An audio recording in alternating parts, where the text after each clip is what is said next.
o Senhor Deus, ele é capaz, né, de perdoar, né? Ele nos exorta e nos transforma a cada dia. Louvado seja Deus. Amém. E meu coração, né, Deus me põe a falar a palavra dele. Louvado seja Deus. Em Atos 13, glória a Deus, aleluia. Eu vou procurar ser rápido, e é grande, né, o capítulo, e é interessante o acontecido aqui. Glória a Deus. No capítulo 13, né? Capítulo 13 de Atos, versículo 13. Que é o discurso de Paulo na sinagoga da Antioquia da Pisídia. E também relata a oposição dos judeus. E partindo de Pafos, Paulo e que estavam com ele chegaram a Perge, da Panfilha, mas João, aperantando-se deles, voltou para Jerusalém. E eles, saindo de Perge, chegaram a Antioquia, da Pisídia, a estar na sinagoga no dia de sábado, e se assentaram-se.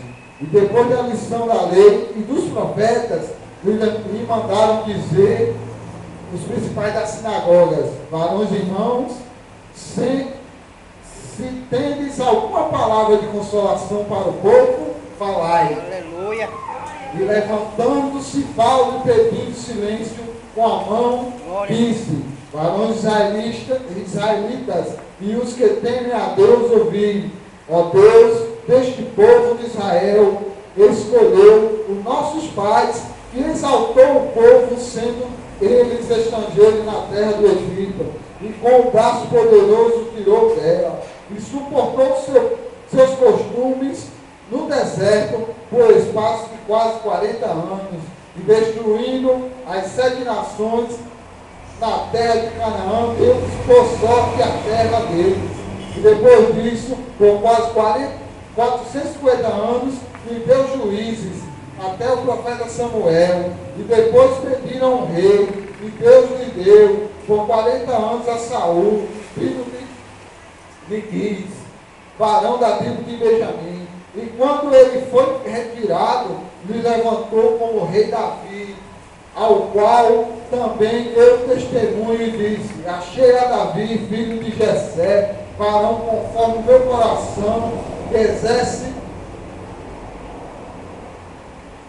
que executará toda a minha vontade. Da descendência deste, conforme a promessa, levantou Deus de Jesus para salvar Israel, tendo primeiro João, antes da vida dele, pregado a todo o povo de Israel o batismo do arrependimento. Mas João, quando completava a carreira, disse: quem pensais que vós que eu sou? Eu não sou o Cristo, mas eis que após mim vem aquele a quem eu sou digno não sou digno de desatar as suas sandálias dos seus pés. Varões, irmãos, filhos da geração de Abraão, e os que dentre vós temem a Deus, a vós vos foi enviada a palavra desta salvação, por não terem conhecido a este, o que habitava em Jerusalém, e os seus príncipes condenaram-no, cumprindo assim as vozes dos profetas que leem todos os sábados. E embora não achasse alguma causa de morte, pediram a Pilatos que ele fosse morto. E havendo cumprido todas as coisas deles que estavam escritas, tirando-o do manteiro e puseram na sepultura. Mas Deus ressuscitou dos mortos. E ele por muitos dias foi visto pelos que subiram com ele da Galiléia e Jerusalém. Aleluia, Jesus. E são suas testemunhas para com o povo. E nós nos anunciamos para que a promessa que foi feita aos pais, Deus a cumpriu a nós, seus filhos, ressuscitando a Jesus. Como também está escrito no Salmo 2: meu filho és tu, hoje te gerei, e que o ressuscitaria dos mortos, para nunca mais tornar a corrupção.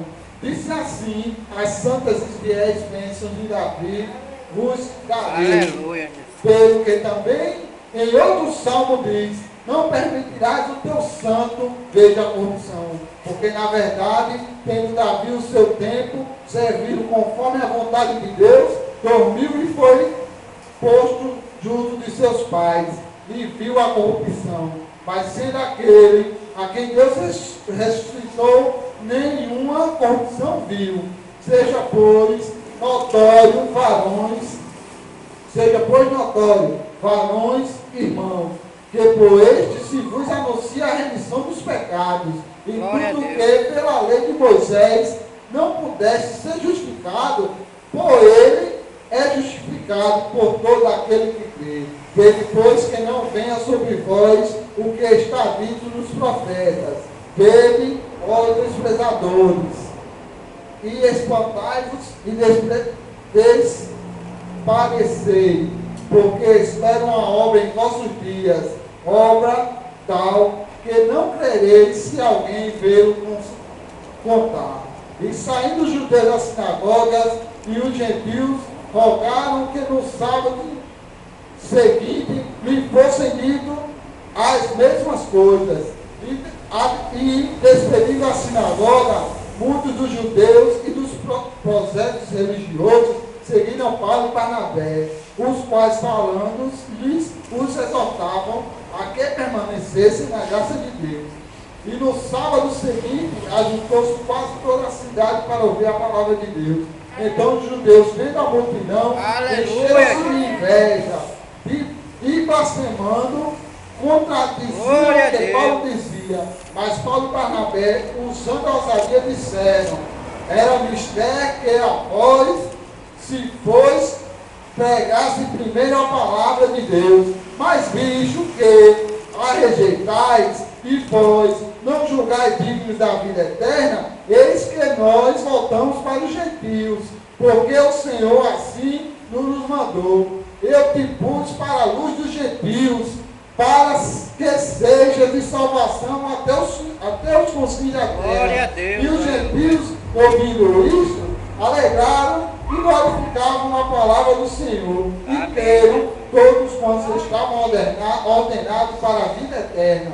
Glória a Deus. A palavra do Senhor se divulgava por toda aquela província, mas os judeus incentivaram algumas mulheres, incitaram algumas mulheres religiosas e honestas e os principais da cidade, e inventaram perseguição contra Paulo e Barnabé, e os lançaram por todos os seus limites, sacudindo, porém, contra eles o pó dos pés, partiram para Icônio, e os discípulos estavam cheios de alegria e do Espírito Santo. Glória a Deus, aleluia. Eu vou ser breve, mas aqui está um resumo. Paulo resumiu desde o início, né? Ele falou lá desde Abraão, né? Passou por Davi, passou pelos juízes, né? Mostrou o quanto o povo de Deus, né? A nação de Israel, o recusou, né?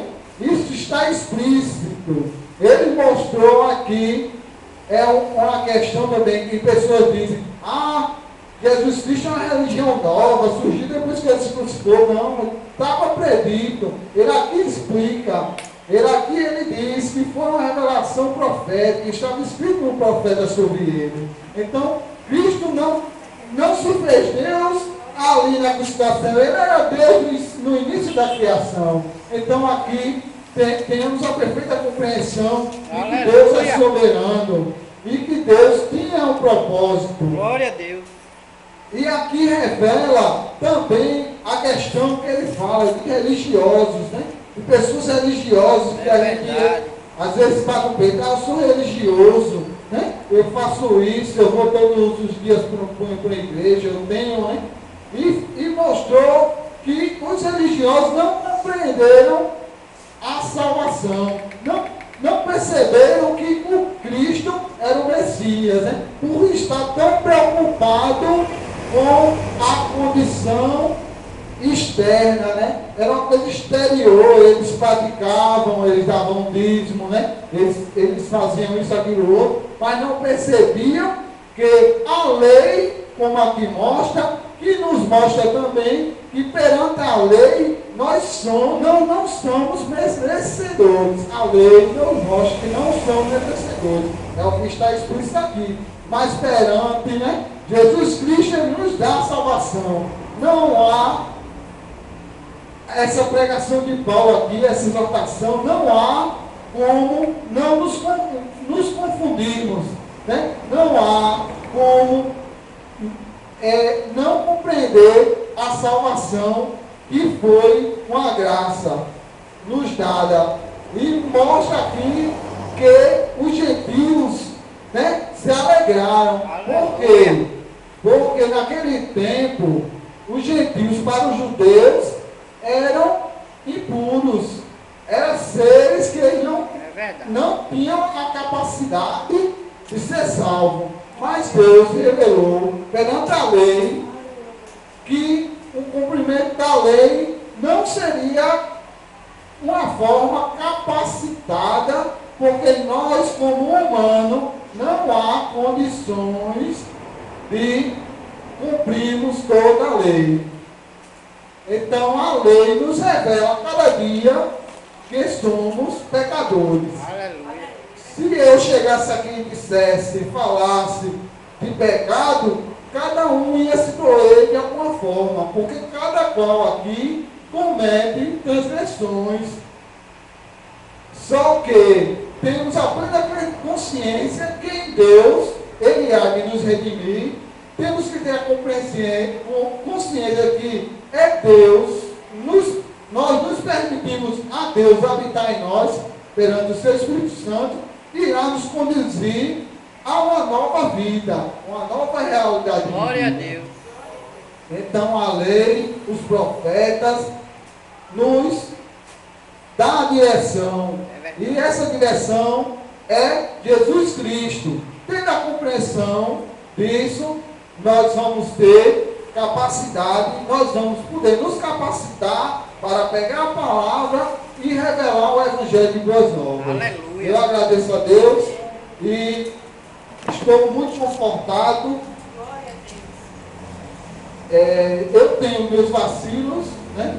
Hoje eu me senti vacilante, e venho perante a igreja, né? Confessar, né, meu pecado diante de Deus, diante dos homens, e peço perdão a Ele. Aleluia. Glória a Deus.